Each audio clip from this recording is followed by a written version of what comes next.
I don't like number 4 buckshot for home defense. And today we're going to talk about why. But first, let's talk about number 4 buckshot and why people use it for home defense.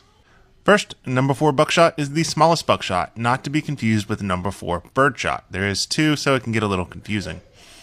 Number 4 buckshot denotes a 24 caliber pellet, and in a 2 3/4 inch round, you see between 21 and 27 pellets, with 27 being the most common. Now that's a fairly small projectile, but it's a fairly packed load. That's triple the pellets of most double-aught buckshot cartridges.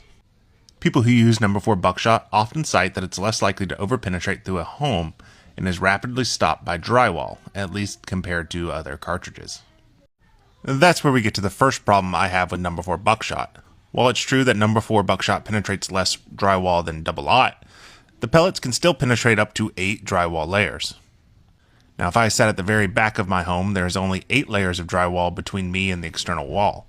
If you disregard the drywall that leads to my external wall, that's only 7 layers total. Most of the time, there's only 2 layers between rooms.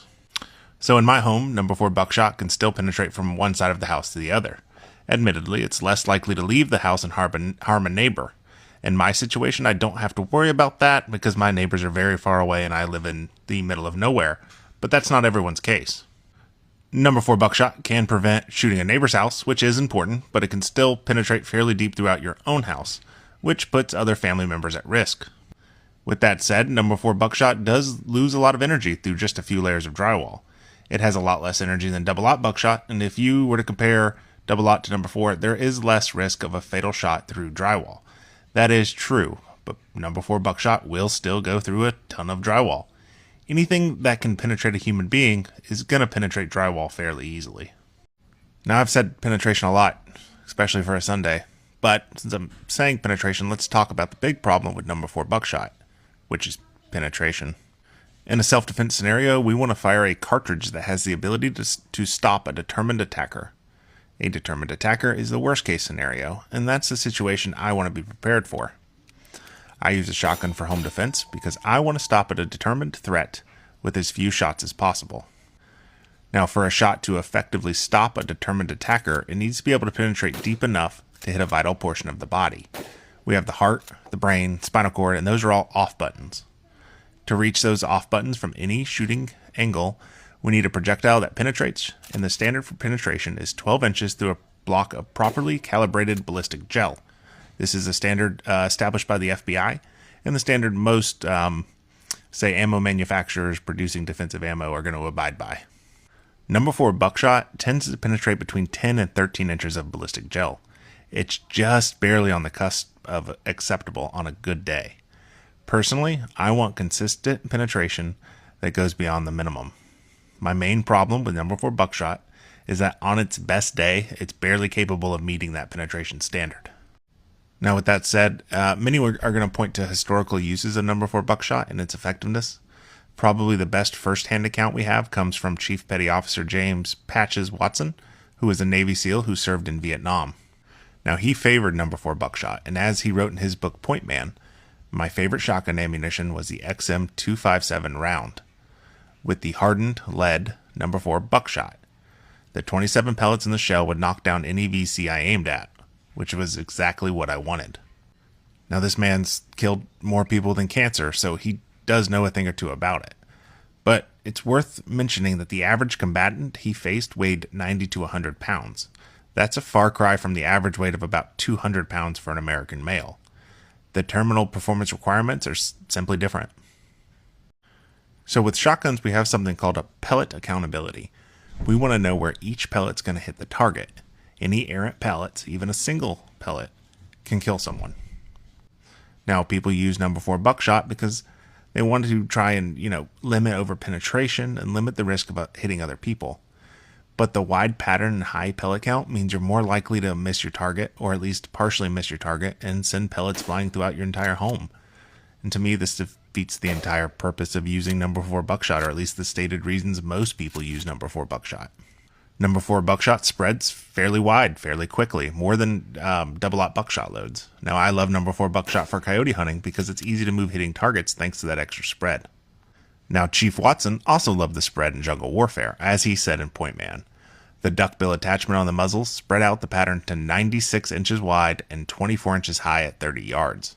In jungle warfare, that's fantastic. For home defense, not so much. That extra spread can be a real problem. It's tougher to be accountable for every pellet. A pellet that misses the target is a disaster and is now capable of traveling freely and penetrating up to 8 layers of drywall and potentially striking a loved one. I tested number 4 side by side with double-aught. Now at 10 yards, which is a fairly common self-defense range inside the home, the number 4 patterns entirely inside of an FBIQ target. That's perfect, right? So here's a number 4 load at 10 yards. It covers the entire torso from top to bottom. Here's a load of double-aught buckshot at 10 yards. It stays entirely in the head zone of the target. Admittedly, if you look at the double-aught buckshot load, the wad did break the line, and while a wad can be dangerous, I'm a lot less worried about it breaking through drywall and hurting someone or even killing someone. While it could happen, it seems unlikely. So that number 4 buckshot, let's look at it again. So it covers the entire torso from top to bottom. Great. Every pellet hits the bad guy. That kind of performance assumes that the threat's always going to be squared up to you.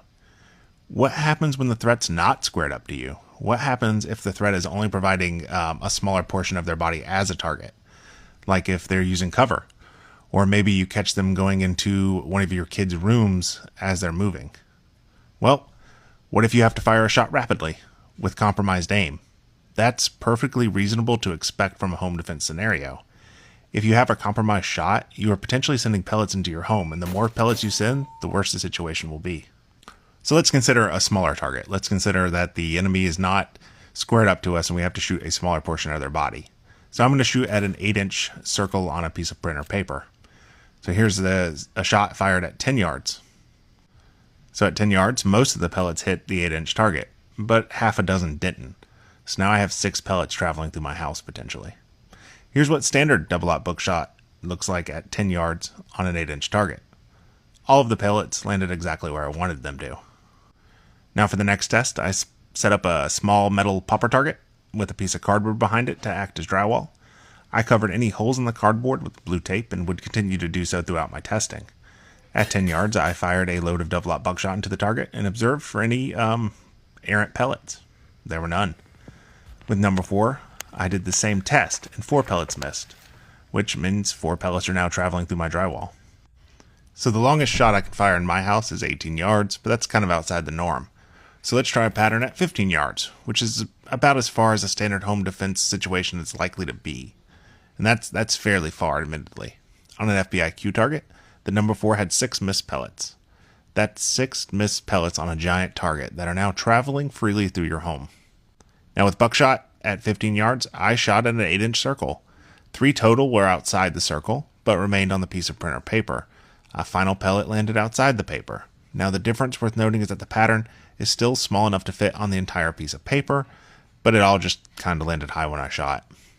Now at 15 yards with number 4, 16 of the 27 pellets landed inside the circle, with 5 more landing on the paper. That means 6 pellets landed completely off paper. I repeated the popper test at 15 yards. Again, all of the double-aught buckshot hit the target, with just the wad hitting the cardboard. With number 4 buckshot, 6 pellets missed the popper. Those misses weren't in one particular direction, but they were left, right, high, and completely surrounding the target. That's a lot of random pellets, putting a loved one or neighbor at risk. People who use number 4 buckshot with good intentions. They want to protect their loved ones in a home defense scenario. But the pattern it throws only puts them at risk. Hornady does make a Versatite wad, which is kind of a specialized wad designed to keep your pattern a little bit tighter. And it's listed as a varmint cartridge, and that should give you a clue as to why it's not advertised for tactical or defensive use. With that said, if I had to choose one number 4 buckshot to use for home defense, it's probably going to be that Hornady with the Versatite load. It's going to pattern a lot better than a standard number 4 buckshot load. Now, speaking of specific loads, there are really no number 4 loads that are, designed for home defense, police use, or anything like that. I only know of one number 4 tactical load, and it's a Barnes load, which runs $4.25 a round. Now, I tried the Barnes double-aught, and it didn't really impress me, so I doubt the 21 pellet Barnes number 4 tactical buckshot load is going to be all that great. Since most are sporting loads and there are no reduced recoil loads, recoil can be a little more intense than dedicated reduced recoil tactical load. I ran simple double tap drills with number 4 at about, I think that's 1300 feet per second, and a reduced recoil buckshot at around 1200 feet per second. The recoil difference is noticeable both to my shoulder and to my performance. I could put 2 rounds of number 4 buckshot on target in 1.02 seconds. With standard reduced recoil double-aught buckshot, I could do that in 0.82 seconds. That's a big jump, and it's one worth noting. My home defense load of choice is Federal Flight Control 8-pellet double-aught buckshot. It's got low recoil and throws an extremely tight pattern. Here's the pattern at 10 yards. Here's the pattern at 15 yards. If you want my advice, use Federal Flight Control double-aught buckshot and don't miss your target. Now I could say don't miss, but misses can happen, right? If a miss happens, do you have more than 8 layers of drywall between you and your loved ones? If not, wouldn't it be better to have less pellets flying through your home in a tighter pattern than more pellets in a looser pattern? If overpenetration is your main concern, then a shotgun is not the weapon for you. Pick up an AR-15 and 5.56 and you can limit your overpenetration concerns without reducing your lethality. If I could pick one perfect buckshot load for home defense, it would be Federal's old number 1 flight control round, which they have since discontinued. Number 1 buckshot offers you the most efficient bang for your buck lead delivery system per trigger pull, and all of the number 1 pellets can meet the FBI standard. Sadly, it doesn't seem like Federal's interested in bringing it back. I spoke with some of the guys at Federal, and they just said it wasn't meeting their flight control standards, so they discontinued it entirely. So until that comes back, if it ever comes back, or someone gets wise enough to make it, I'm going to stick to a high-quality tactical double-aught buckshot load, namely 8-pellet Federal Flight Control, which I feel like I've said a dozen times. They don't sponsor me, but if they want to, I will take some 8-pellet Federal Flight Control. With all that said, I'm just one man with one experience, one mindset. I don't know everything and I like learning. So if I'm wrong, school me on why below.